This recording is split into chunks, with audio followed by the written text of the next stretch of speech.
Rusia anunció que tiene el control total de Mariupol y que todos los soldados ucranianos de la siderúrgica Azovstal se han rendido.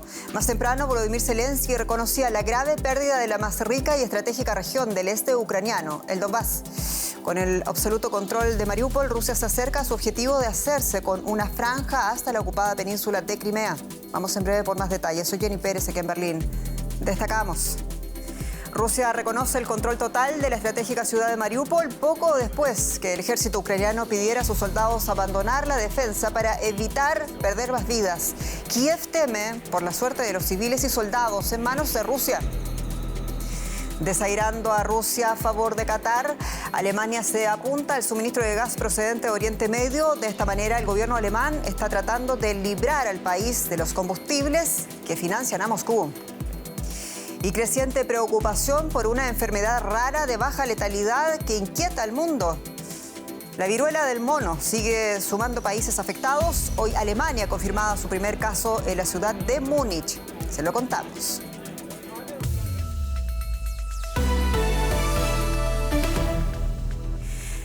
Rusia confirma la versión ucraniana. Moscú anunció tener el control total de Mariupol, ciudad portuaria clave en la región del este del Donbass. Un jefe militar ruso citado por las agencias rusas aseguró que la planta siderúrgica de Azovstal fue completamente liberada. En otro punto de fuego, según el gobernador regional, los bombardeos rusos mataron al menos a 12 personas e hirieron a decenas más en la ciudad oriental de Severodonetsk. El Ministerio de Defensa ucraniano comunicaba que los intensos combates impiden la evacuación de los civiles. Kiev ha ordenado a los últimos integrantes del batallón de Azov entregar las armas. En un vídeo recién publicado, el comandante del batallón ha confirmado que han recibido la orden de abandonar la defensa de Mariupol. Nuestros comandantes han dado la orden de salvar la vida de los soldados y de abandonar la defensa de la ciudad. Ya se trabaja en recuperar los cuerpos de los combatientes muertos para que Ucrania pueda dar sepultura a sus héroes. Los expertos en materia de defensa temen una reorganización de las tropas rusas. Las tropas de Mariupol podrían apoyar ahora la ofensiva en otras partes del este de Ucrania, donde el asalto ruso continúa con toda su fuerza. La televisión estatal rusa difundió imágenes de una ofensiva en Lugansk. El presidente de Ucrania, Volodymyr Zelensky, condenó el brutal bombardeo de la región del Donbass. Se trata de un intento deliberado y criminal de matar tantos ucranianos como sea posible, destruir tantas casas, instituciones sociales o empresas como sea posible. Es un genocidio de la población ucraniana y los ocupantes tendrán que rendir cuentas y serán llevados ante la justicia. Mientras tanto, el gobernador de la región de Lugansk, aún bajo control ucraniano, ha informado sobre nuevos ataques en los que han muerto más personas.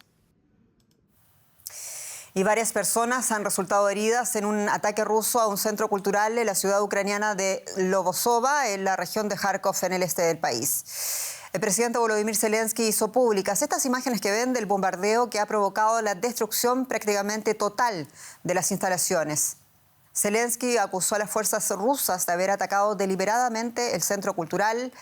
Ucrania ha acusado además en muchas otras ocasiones a Rusia de atacar objetivos civiles. Y mientras los combates causan estragos en la región del Donbass, la ciudad de Kharkov está nuevamente en manos ucranianas tras la expulsión de las tropas rusas. Las autoridades pretenden restablecer la vida pública y eso incluye hacer que el metro, por ejemplo, de la segunda ciudad más grande de Ucrania vuelva a funcionar. Una tarea, naturalmente, nada fácil.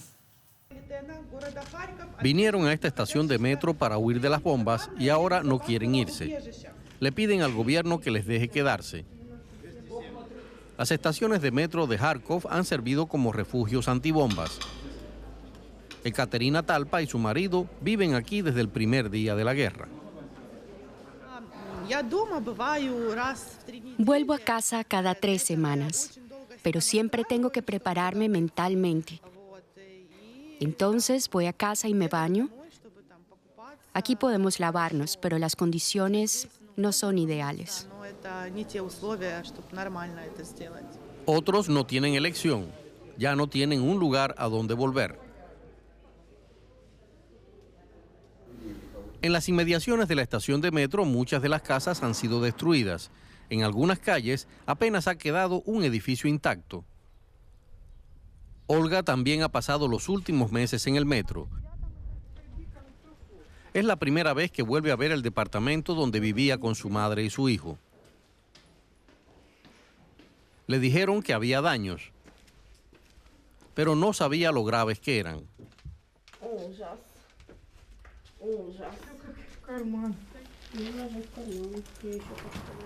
Es terrible.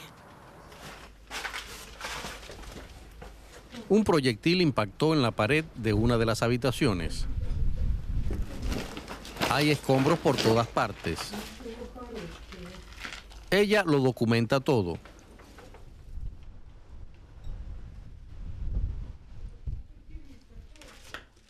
La gente puede denunciar los daños en una página web del gobierno, pero nadie sabe cuánto tiempo tardará en recibir ayuda. Me tiemblan las rodillas. Mis piernas están realmente temblando. Todavía no puedo creerlo. Sabía que las ventanas estaban rotas. Si ese proyectil no hubiera impactado, si no hubiera este agujero en la pared, todavía podríamos volver aquí de alguna manera. La casa sigue en pie, pero esto lo cambia todo. Por ahora, lo único que pueden hacer es recoger algunas de sus pertenencias. No volverán al metro, sino a la casa de un familiar. Y hablamos ahora de las otras consecuencias. Rusia anunció que cortará el suministro de gas natural a Finlandia a partir del sábado por no aceptar el pago en rublos. En respuesta de aquello, Finlandia busca soluciones en los Estados Unidos y ya ha firmado un acuerdo con una empresa estadounidense de gas licuado. La suspensión de los envíos rusos apenas tendrá impacto en la economía de Finlandia, ya que el gas natural representa solo un 5% de su demanda energética. Pero en Alemania la situación es distinta. El canciller Olaf Scholz afirmó que Qatar será fundamental para que Alemania pueda reducir su dependencia del gas ruso. Y la declaración de Scholz tuvo lugar luego de recibir aquí en Berlín al emir de Qatar, Tamim bin Hamad Al Thani. Alemania desarrollará la infraestructura necesaria para poder importar gas natural licuado por barco. Qatar es el primer productor mundial de GNL y espera además empezar a enviar el combustible a Alemania en el año 2024. Pero no todo es tan fácil y queremos ampliar los detalles con Emily Vinagre, nuestro analista político. Emily, ¿hasta qué punto, en primer lugar, va a contribuir el acuerdo con Qatar a cubrir las necesidades de gas de Alemania? Bueno, a corto plazo está claro que no va a servir de mucho. Estamos hablando de que si todo va bien, el gas licuado qatarí podría empezar a llegar a Alemania en 2024, es decir, dentro de 2 años. Hasta entonces el país deberá apostar por otras vías para ir reduciendo la dependencia del gas ruso. Está el gas licuado estadounidense, por ejemplo, medidas de ahorro en la industria, en el consumo privado también, e incluso con eso se calcula que a finales de año el 30% del gas que se consuma en Alemania a finales de este año seguirá siendo gas procedente de Rusia, un porcentaje que situaría a Alemania en una situación complicada si fuera Moscú, en este caso, quien decidiera cerrar la llave de paso y dejar a Alemania sin suministro. Sea como sea, en cuanto al gas qatarí, una vez empiece a llegar en 2024, una cuestión importante es saber en qué condiciones se ha firmado ese contrato. De momento no se ha filtrado. Lo que sabíamos hasta ahora es que el gobierno alemán se oponía a algunas de las condiciones que exigía Qatar, sobre todo 2. La primera, la duración, 20 años exigía Qatar. Berlín pedía que fuera mucho más corta. Y en segundo lugar, Qatar pedía también vincular el precio de venta del gas al precio del petróleo, una exigencia que encarecería mucho el precio del gas y que si finalmente se ha incluido, elevaría la factura considerablemente. Emily, se supone que el acuerdo con Qatar responde a un rompimiento de la relación comercial con Rusia por motivos éticos. Y sin embargo, hay quienes le recuerdan al gobierno alemán que Qatar es un Estado árabe ampliamente denunciado por violaciones de los derechos humanos. ¿Cómo explica esta disyuntiva el gobierno de Scholz? Bueno, pues es una cuestión de pura necesidad y seguridad energética. Igual que supone un dilema para un gobierno con presencia ecologista comprar gas licuado obtenido del fracking en Estados Unidos, pues perfectamente estamos hablando de otro dilema en el hecho de tener que llegar a un acuerdo con Qatar largamente criticado por la situación de los derechos humanos en el pequeño país del Golfo. No solo están las recurrentes acusaciones sobre supuesto apoyo a organizaciones terroristas, otra cuestión muy candente, especialmente este año, es el trato a los trabajadores inmigrantes que han estado trabajando durante años en la construcción construcción de los estadios para el próximo Mundial de Fútbol. Amnistía Internacional en concreto habla de miles de trabajadores inmigrantes muertos en los últimos 10 años. Qatar se defiende asegurando que ha introducido reformas, entre ellas mejoras laborales, para cumplir con los estándares internacionales. Sea como sea, Qatar es el segundo mayor productor de gas del mundo, el primero de gas licuado, y con Occidente rompiendo lazos económicos con Rusia no hay muchas alternativas a corto y medio plazo. Parece que los negocios son negocios. Después de todo, Emily Vinagre, muchas gracias. Y hay alguien que está repensando de sus acciones porque los últimos años, quiero decir, el ex canciller alemán Gerhard Schröder destacaba por sus nexos con Rusia más que por el recuerdo de su antigua gestión de gobierno, principalmente para sus críticos. Desde que dejó el cargo en el año 2005 ha trabajado para empresas energéticas estatales rusas. Ahora Schröder renunció a ser parte de ese consejo administrativo de la petrolera Rosneft con sede en Moscú. El Parlamento Europeo había pedido que se le impusieran sanciones si no dimitía. Schröder tiene un vínculo estrecho con el presidente ruso Vladimir Putin. Se esperaba que ocupara un alto cargo en el gigante del gas ruso Gazprom, algo que ahora parece poco probable. Y el presidente ruso Vladimir Putin afirma que desde que su país comenzó la ofensiva en Ucrania es víctima de una serie de ciberataques sin precedentes. Lo dijo en un discurso dirigido a su Consejo de Seguridad, donde Putin culpó a los estados extranjeros del aluvión de ataques contra organismos gubernamentales, medios de comunicación e instituciones financieras rusas. Dio orden Putin de reforzar la seguridad, añadiendo que Rusia necesita reducir su dependencia del hardware y del software extranjeros. Consecuencias económicas de las que hablamos también con mi colega Belén Palancar. Muchas gracias. Bienvenida. Gracias, Deni. Pues sí, vamos con estas consecuencias y sobre todo cómo ayudar a Ucrania es la gran pregunta. Los países del G7, los más industrializados y ricos del mundo, concederán una ayuda financiera de 19.800 millones de dólares a Ucrania en 2022 para que pueda afrontar sus pagos. El ministro alemán de Finanzas, Christian Lindner, dijo a los periodistas que 9.500 millones de dólares de la cantidad total se movilizaron en las reuniones de los ministros de Finanzas del G7 en Königswinter, Alemania, esta semana. Kristalina Georgieva, directora gerente del Fondo Monetario Internacional, dijo el mes pasado que Kiev había calculado que el país necesitaría 5.000 millones de dólares de ayuda internacional al mes para ayudar a cubrir los servicios esenciales del gobierno y mantener la economía del país. Ahora la pregunta es ¿cómo se distribuye el esfuerzo entre los países del G7 y de qué forma llega este dinero a Kiev? Nos lo cuenta nuestro corresponsal bursátil, José David Navarro. Hola, ¿qué tal? Bueno, como adelantabais, Ucrania va a recibir en lo que queda de año cantidades millonarias. Ese dinero se reparte entre subsidios, dinero que Ucrania no va a tener que devolver, pero también están incluidos préstamos con condiciones fáciles. Eso sí, que algún día, todavía no hay fecha, el gobierno de Kiev tendría que empezar a devolver a las potencias occidentales. De esos 9.500 millones de dólares que adelantabais y que se han movilizado en estos dos últimos días de reuniones del G7 de ministros de Finanzas, la mayoría, eso sí, son subsidios. La mayor parte procede de Estados Unidos. Alemania también hace una aportación extra fuera de la Unión Europea de en torno a 1.000 millones de dólares y el resto son aportaciones que hacen el resto de los países. Después hay una gran aportación que hace la Unión Europea y esta sí que sería en créditos en condiciones fáciles para los que la devolución del dinero todavía, eso sí, no hay una fecha concreta. Y cambiamos totalmente de tema. Crisis en Netflix. El gigante de streaming está llevando a cabo una ola de despidos. En concreto, esta semana las autoridades tomaron la drástica decisión de despedir al 2% de la plantilla de sus trabajadores por diversos motivos. Las razones tienen que ver con la baja de 200.000 suscriptores en lo que va del semestre, la caída de acciones del 69,4% en lo que va de año y un crecimiento desacelerándose. Pero el efecto Netflix está contagiando a otras empresas del sector. La caída de las tecnológicas cotizadas en bolsa, el miedo a una recesión y la alta inflación parecen haber perjudicado mucho a estas empresas. Hablamos de Twitter o Peloton también, que se tienen que apretar el cinturón. Y conectamos con nuestra analista financiera Ana Nieto sobre este asunto. Ana, en primer lugar, ¿ha llegado el fin del crecimiento en las empresas de tecnología? Pues parece que de momento se ha llegado a un techo, sin duda. Empresas como Netflix, pero también Carvana y Vroom, que vendían autos a través de una aplicación Pelotón, incluso empresas de comercio electrónico como Wayfair y Amazon, que también ha congelado sus contrataciones nuevas, están ahora viviendo el cambio del consumidor en todo el mundo. Ellos crecieron mucho y muy rápidamente con la demanda del confinamiento, esa que estaba hecha desde el salón de la casa, desde el sofá.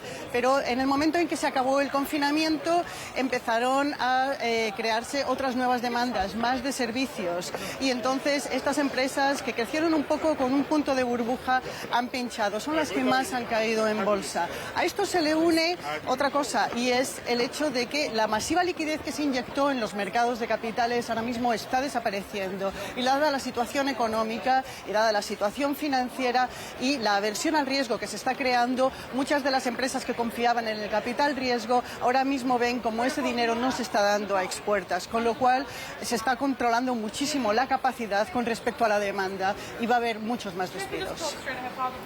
Y Ana, mientras empiezan a llegar los despidos y en este momento delicado económicamente, otras empresas batallan con las compensaciones de sus altos cargos. ¿Qué está pasando?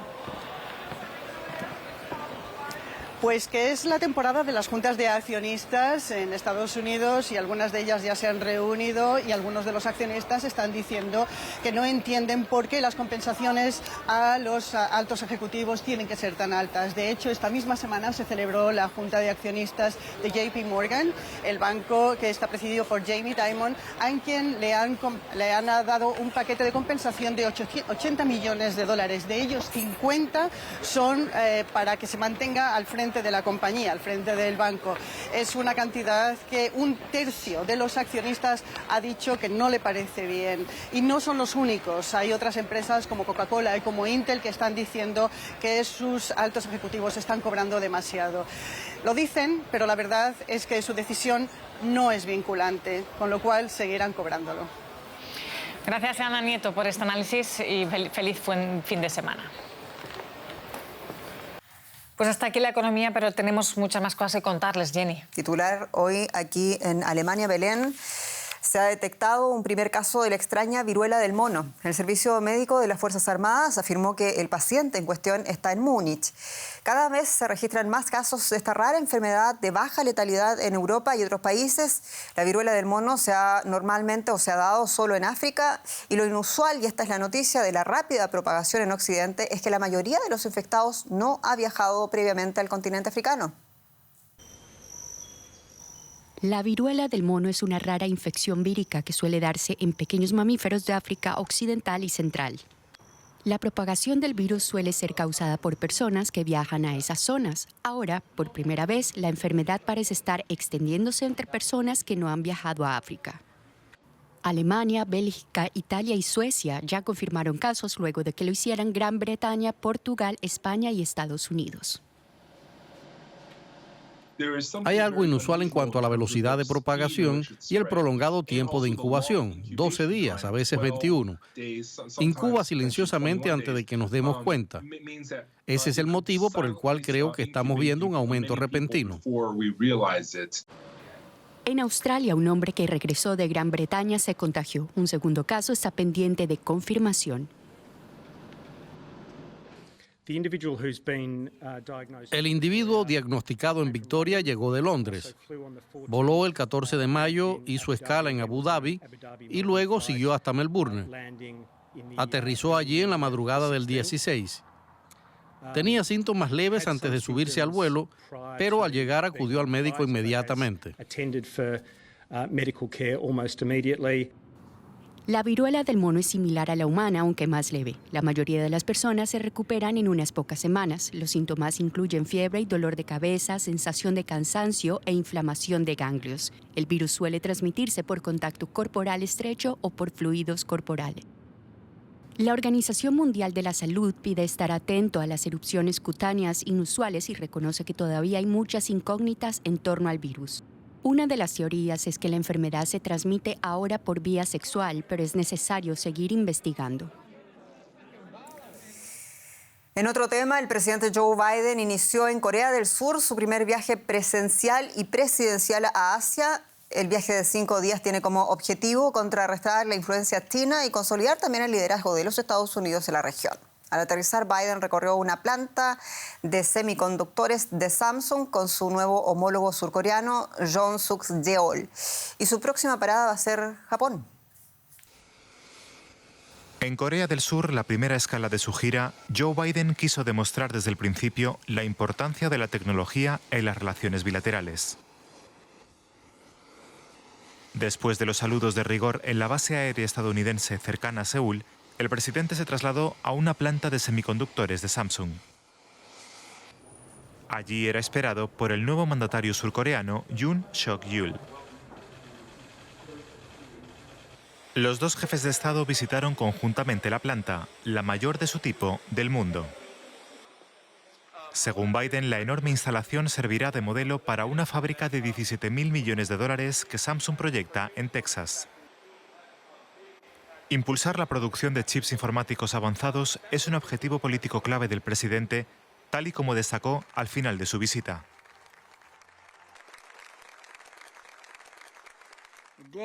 La escasez mundial de semiconductores ha provocado un déficit de bienes de consumo, especialmente de automóviles, y está contribuyendo a la subida de precios en todo el mundo. Y ahora la guerra brutal de Putin en Ucrania ha puesto aún más de relieve la necesidad de asegurar nuestras cadenas de suministro para que nuestra economía y nuestra seguridad nacional no dependan de países que no comparten nuestros valores. También destacó la importancia futura de la región Indo-Pacífica. Lo que ocurra aquí en el área Indo-Pacífica va a ser muy importante para las próximas décadas. Nos encontramos en un punto de inflexión de la historia en el que las decisiones que tomemos hoy tendrán un gran impacto en el mundo que dejaremos a nuestros hijos. Para Biden, esas decisiones incluyen también qué hacer ante la nueva provocación norcoreana. Los servicios secretos de Estados Unidos advierten que Corea del Norte tal vez lleve a cabo otra prueba de misiles o una nuclear durante la visita a Asia de Joe Biden. Y hablamos ahora de otra alta visita, la que ven el magnate Elon Musk, que se reunió en Brasil con el presidente Jair Bolsonaro para analizar el potencial económico del país y discutir, según la agenda, la protección de la Amazonía y su conectividad. Musk anunció el lanzamiento de su sistema de satélites para llevar Internet hasta los puntos más remotos de la Amazonía. Su sistema de satélites Starlink pretende surtir 19.000 escuelas sin conexión en áreas rurales. Según dijo, esta tecnología permitirá también la monitorización ambiental de la Amazonía, algo que expertos y críticos de Bolsonaro ponen en duda. Y más temprano, el periodista Marcelo Silva de Sousa nos relataba desde Brasilia en qué se había traducido concretamente ese sonado encuentro entre Elon Musk y Jair Bolsonaro. Escuchemos. Una frase de Bolsonaro en una conferencia de prensa que terminó hace minutos nada más resume muy bien lo que fue esta mañana de viernes en San Pablo. Dijo: esto es el inicio de una relación de noviazgo que probablemente terminará en casamiento. Y digo esto porque efectivamente mucho se habló de los servicios que van a prestar los satélites de la empresa de SpaceX en la Amazonía, de cómo va a poder prestar conectividad a las escuelas rurales, muchas de ellas desconectadas, se habla de cerca de 19.000, y también de proporcionar datos para lo que el gobierno entiende como nuevas herramientas para proteger la Amazonía de la deforestación, algo que está en cuestión según los especialistas. Pero claro, no se vieron números, tampoco se vio ningún contrato firmado, y quedó claro tras la reunión de hoy, tras la visita de Elon Musk a Bolsonaro en San Pablo, que el magnate y el gobierno brasileño van a seguir las conversaciones, porque al cabo de este viernes no va a regresar a los Estados Unidos con un acuerdo firmado. La censura talibana a lo femenino traspasa todos los límites conocidos. Ahora las presentadoras de televisión afganas ya no van a poder mostrar sus rostros en la pantalla. Tienen que cubrirlos o bien con una máscara o bien con un velo. Y la nueva orden se suma a una larga lista de prohibiciones sobre las mujeres, por ejemplo, cubrirse en público de pies a cabeza, poder viajar solo con tutores masculinos, restricciones en el trabajo y la prohibición de educación para las adolescentes. Una popular presentadora de televisión muestra cómo se prepara para el programa. El mismo día tuitea la desaparición de una mujer ordenada por el Ministerio de la Virtud y el Vicio. Esta era Yalda Ali en septiembre 2021. Ahora mostrar su cara en televisión se ha convertido en un delito. Su acción de protesta ha recibido un amplio apoyo en la plataforma Twitter. Algunos la consideran una heroína, otros le piden que siga adelante. Pero también hay comentarios que acusan a Occidente de un lavado de cerebro a las mujeres musulmanas. Una opinión que también comparten los talibanes, que hace menos de 2 semanas obligaron a las mujeres a llevar en público el burka que las cubre de pies a cabeza. A pesar de que cuando llegaron al poder en agosto prometieron que respetarían a las mujeres, ahora también les piden que se queden en casa. Los colegios de niñas siguen cerrados. Una mujer ya no puede hacer sola viajes de larga distancia. Tiene que ir acompañada de un familiar masculino cercano. La creciente opresión de los talibanes ha confirmado los temores de la comunidad internacional. Lo que estamos viendo es una serie de restricciones cada vez mayores para las mujeres afganas y es algo sistemático. Realmente la situación no es buena. Una mujer afgana me dijo que tenía la sensación de que hay una guerra talibán contra las mujeres. Creo que hay que constatar que las mujeres de Afganistán se sienten asediadas. Pero muchas siguen resistiéndose. Estas mujeres dicen que no dejarán que el burka oculte su identidad. Están decididas a defender sus derechos mientras puedan. El fuerte temporal que ha barrido el oeste de Alemania en las últimas horas ha venido acompañado de un tornado, un fenómeno poco habitual en estas regiones. El tornado barrió la ciudad de Paderborn el viernes por la tarde, hora local, causando entre 30 y 40 heridos, 10 de ellos de gravedad. También se registraron daños de consideración en la cercana ciudad de Lippstadt. Gran parte de Alemania sigue en alerta por la posibilidad de que se produzcan más fenómenos meteorológicos extremos. Y el rey emérito de España, Juan Carlos I, apareció este viernes por primera vez en público en España después de haber pasado 2 años en Abu Dhabi. Quien fuera jefe de Estado del país durante 40 años se encuentra en Galicia, en el norte de España, disfrutando de una de sus aficiones, que son las regatas. Juan Carlos I salió de España en 2020 en medio de un escándalo y de investigaciones judiciales sobre su fortuna. La Fiscalía acabó archivando las causas por el carácter inviolable de la figura del rey en el momento en que se cometieron los presuntos delitos. Y solo tiempo para despedirnos y agradecerles su sintonía. Soy Jenny Pérez, esto es Deutsche Welle para ustedes desde Berlín. Hasta pronto.